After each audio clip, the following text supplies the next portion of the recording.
देखिए, जो संभल का मामला है, मेरी नजर में ये बहुत ही सोची समझी घिनौनी राजनीति के तहत ये सारा मामला है। और मुझे बहुत दुख के साथ कहना पड़ रहा है, लेकिन मैं कहूंगा जरूर कि अदालत भी इस सारे षड्यंत्र में शामिल है। जब देश में कानून है, जो धार्मिक स्थलों से संबंधित सन 1991 का कानून बना हुआ है, पार्लियामेंट द्वारा पास है, जिसमें कहा गया है कि 1947 से पहले की जो स्थिति इस देश में है, सभी धार्मिक स्थलों की स्थिति वही रहेगी, उसमें कोई किसी तरह की कोई सवाल नहीं उठाएगा, कोई छेड़छाड़ नहीं करेगा। और यही नहीं, उसमें रोका गया है कि अदालत भी उसमें किसी तरह का कोई हस्तक्षेप नहीं करेगी।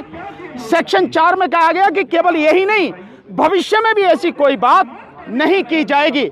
बावजूद उसके 19 तारीख को दोपहर में पिटीशन फाइल होती है सर्वे के लिए।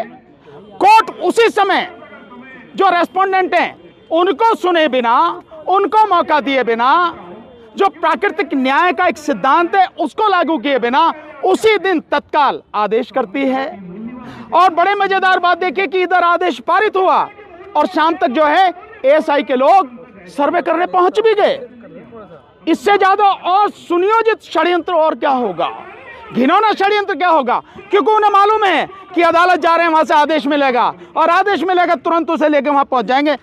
ऐसा वेल प्लान तरीके से होता है, बिना उसके नहीं होता। और इसीलिए मैंने कहा कि अदालत भी इससे शामिल है। दूसरी बात, और जो एक बात मैं कहना चाह रहा हूं कि चलिए, जब 19 तारीख को सर्वे हो गया तो फिर 24 तारीख को सर्वे का क्या मतलब था? और सुबह 6 साढ़े 6 बजे पहुंच गए सर्वे करने।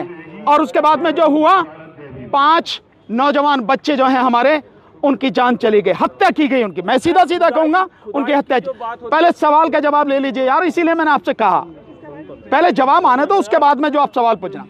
उनकी हत्या हुई और आरोप अब ये लगाया जा रहा है कि पुलिस ने गोली नहीं चलाई, जबकि आप देख रहे हैं पुलिस कैसे गुंजू करके, वो है ना पुलिस वाला यूं करके पिस्टल चला रहा और एक यूं करके चला रहा, वो ये सारी स्थिति।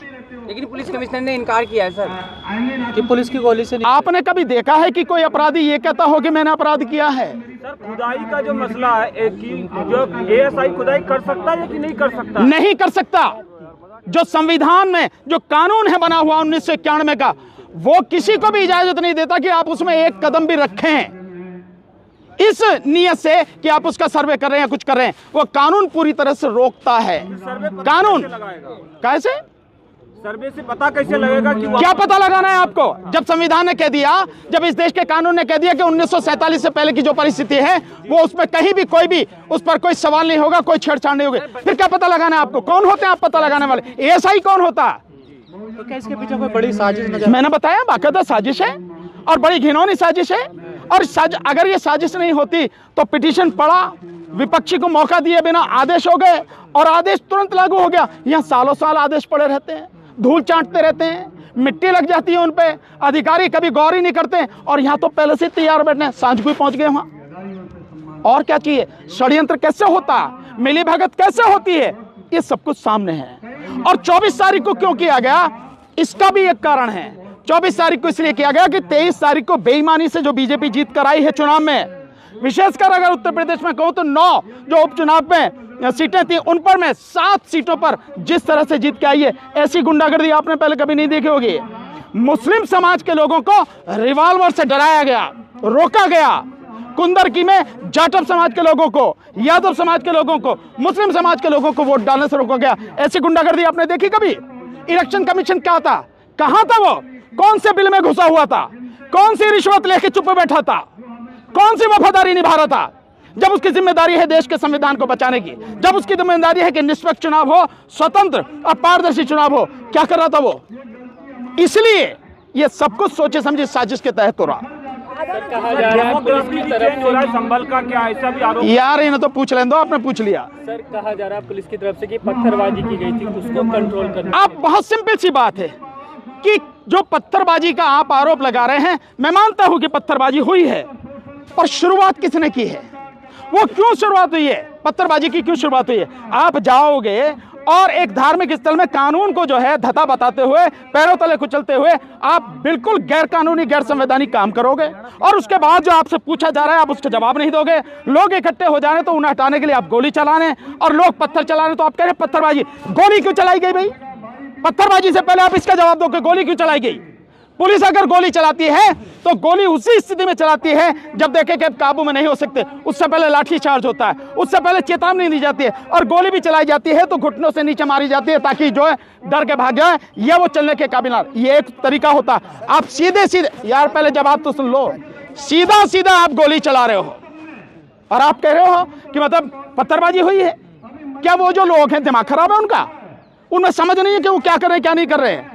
इन सारी चीजों को समझो और समझ, इसीलिए मैं कह रहा हूं उसकी बाकायदा अगर निष्पक्ष जांच हो जाए तो दूध का दूध पानी का पानी हो जाएगा, पता लग जाएगी कौन गुनहगार है, किसने गोली चलाई या किसने जो पत्थरबाजी की। सर जांच कौन करेगा? आपको विश्वास किस पे? नहीं, मुझे किसी पे विश्वास नहीं, मैं जानता हूं नहीं होगी जांच, बिल्कुल नहीं होगी जांच, मैं जानता हूं वही सब कुछ करने वाले हैं। ये तो तुम जाके पता लगो, ही तुम्हारा काम है, मेरा काम नहीं। ईंट पत्थर कहां से आए? रामगोपाल की हत्या हुई थी तो योगी सरकार ने मुआवजा दिया था, अभी 5 लोगों की मौत हुई है, कोई मुआवजा का ऐलान नहीं हुआ है। फिलहाल क्या भेदभाव कर रही है मुसलमानों से? यार किसका जवाब दूं? आप चार पूछ रहे हो, इसलिए मैंने कहा एक व्यक्ति सवाल पूछे उसका जवाब देता। पूछो, आप पूछो। रामगोपाल में बराइच की जब हत्या हुई थी, बराइच में जो रामगोपाल की हत्या हुई थी तो योगी सरकार ने मुआवजा दिया था, अभी 5 लोगों की मौत हुई है, फिलहाल अभी मुआवजा का कोई ऐलान नहीं। तो जो वो रामगोपाल मरा था वो उनकी नजर में हिंदू था, उनका आदमी था, और वो जब भगवा झंडा फहरा रहा था मस्जिद पे या घर पे जाके तो वो उन्हीं का आदमी था ना। तो अपने आदमी को मरवा के दंगा करवा दिया तो उसको जो उन्हें वो देना ही देना था मुआवजा। ये मुसलमान मरे, और मुसलमान की कीमत क्या है? मुसलमान की, दलित की, ओबीसी की, इन आज की जाति में जो सत्ता में बैठे इनकी नजर में कीमत क्या? कुछ नहीं। इसलिए इन 5 को जो है मुआवजा नहीं। और आरोप इन पे यह भी लगा हुआ कि भैया इन्होंने पत्थर चलाए और पत्थर चलाने में दंगा किया इन्होंने, तो किस बात का इन्हें मुआवजा मिलेगा? 400 से ज्यादा की FIR हुई है, गिरफ्तारी हुई है, कैसे देखते हैं आप? नहीं, कैसे क्या देखते हैं? FIR होनी चाहिए, लेकिन FIR दोनों तरफ से होनी चाहिए। FIR दोनों तरफ से होनी चाहिए, FIR इधर से भी और FIR उधर से भी। एक तरफा कार्रवाई नहीं होनी चाहिए। इसलिए मैं कह रहा हूं निष्पक्ष जांचों पर। मैं जानता हूं कि निष्पक्ष जांच होगी नहीं, क्योंकि वही अपराध करने वाले हैं, वही FIR करने वाले हैं और वही फैसला करने वाले हैं, तो कहां से होगा? सर जो सर्वे करने गए गिरफ्तार कर लिया गया, जिस सदर ने प्रेस कॉन्फ्रेंस करके पुलिस की पोल खोली थी, आज उसे भी घसीट कर पुलिस ले गई, क्या कहेंगे आप इस पर? आप दोबारा से सवाल कीजिए। जो मस्जिद के सदर थे संभल के, शाही मस्जिद के, उन्होंने प्रेस कॉन्फ्रेंस किया था, उसमें पुलिस की नाकामी और क्या कहते हैं कमियों को गिनाया था। पुलिस ने आज उन्हें गिरफ्तार कर लिया। आप शुक्र मनाओ कि उन्हें गिरफ्तार किया, गोली नहीं मारी। उन्हें गोली भी तो मार सकते थे कि हमेशा के लिए उनकी जुबान बंद हो जाए। ये होगा जब शासन करने वाले लोग संविधान को नहीं मानते, कानून को नहीं मानते और अपनी तानाशाही और गुंडागर्दी दिखा रहे हैं, तो तभी ये सारी चीजें होंगी। इसीलिए तो मैं कह रहा हूं कि कोई निष्पक्ष जांच नहीं होगी, कुछ नहीं होगा। और वैसे भी इस देश में मुसलमान की और दलित की कोई कीमत है नहीं। सर मेरा 2 सवाल है। पहले कि सांसद इमरान प्रताप गढ़ी ने कहा है कि योगी जी ने संवेदना तक व्यक्त नहीं किया है। दूसरी बात कि आज CM योगी जी ने कहा है कि संविधान के अंदर समाजवाद और सेक्युलरिज्म नहीं है। इस पर क्या कहेंगे? नहीं, किसने कहा है? योगी ने। योगी जी ने कहा। तो योगी को संविधान पढ़ना चाहिए, पढ़े नहीं है तो मैं क्या करूं भाई? देश में जब अनपढ़ लोग राज कर रहे हैं तो उसी की वजह से ये सारा सब कुछ है। संविधान में बाकायदा समाजवाद शब्द लिखा हुआ है, सेकुलरिज्म लिखा हुआ है, धर्मनिरपेक्षता लिखी हुई है और ये प्रस्तावना में लिखा हुआ है। एक बात तो ये रही। दूसरी बात आप ये कह रहे हो संवेदना व्यक्त नहीं करी, तो इमरान प्रताप गढ़ी जी को पता होना चाहिए कि जो शासन कर रहे हैं वो RSS के और मनुवादी मानसिकता के लोग हैं। और ये जो दंगा कराया गया है ये सोची समझी रणनीति और राजनीति के तहत कराया गया है। तो जो कराने वाले हैं वो जिनको मारना चाह रहे हैं वो मार दिए, उनके उस पर संवेदना क्यों व्यक्त करेंगे? इमरान प्रताप गढ़ी जी को ये बात कहनी नहीं चाहिए कि संवेदना व्यक्त करें। सो वो संवेदना व्यक्त नहीं करेंगे। जो आपको खत्म कर देना चाहते हैं आप उनसे उम्मीद करते हैं कोई संवेदना व्यक्त करेंगे। लेकिन सर जो सर्वे, यार एक मिनट, जो सर्वे करने देगी टीम, उनके साथ जो लोग थे भड़काऊ नारे लगा रहे थे, वो कौन लोग थे सर? मुझे क्या पता भाई, मैंने देखे नहीं, आप पता लगाओ, आप पत्रकार लोग हैं। कौन थे भाई? अगर वो लगा रहे हैं तो स्वाभाविक है वो टीम का हिस्सा है उनकी, वो उसी टीम का हिस्सा है जिस टीम ने ये सर्वे के लिए एप्लीकेशन लगाई, जिस टीम ने ये आदेश करवाया और जिस टीम ने ये सारी टीम लेके वहां गए।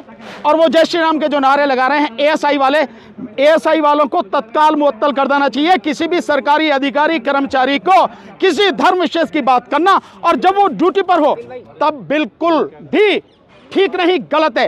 धर्म आपका व्यक्तिगत है, फिर घर में जो चाहो नारे लगाओ। आप सार्वजनिक रूप से उस समय नहीं, जिस समय जो है आप ड्यूटी पर हो, नहीं कर सकते। उनको तत्काल मुअत्तल किया जाना चाहिए, उनकी नौकरी खत्म की जानी चाहिए। कुछ नहीं मंदिर निकल रहे हैं, उसके बारे में क्या कहेंगे? बहुत सारे मंदिरों में बुद्ध की मूर्ति है, उसके बारे में ये जैसे ही बीजेपी की सरकार केंद्र से और राज्यों से जाएगी, ये सब मंदिरों में जो मस्जिदों में मंदिर निकल रहे हैं ये सब बंद हो जाएंगे। ये तभी तक है जब तक सरकार है। हजारों मंदिरों में बुद्ध की मूर्ति निकल रही है। एएसआई डिपार्टमेंट क्या करता है? मुझे नहीं पता, ये एएसआई डिपार्टमेंट से पूछो वो क्या करता है। लेकिन मैं बहुत सिंपल से जानता हूँ, ये धरती बुद्ध की धरती है और पूरे देश में बुद्ध के अवशेष बिखरे पड़े हैं। जहां भी खुदाई करोगे, और की तो जगह छोड़ दो, अयोध्या में जो है वो बुद्ध के अवशेष हैं। ये सारा सब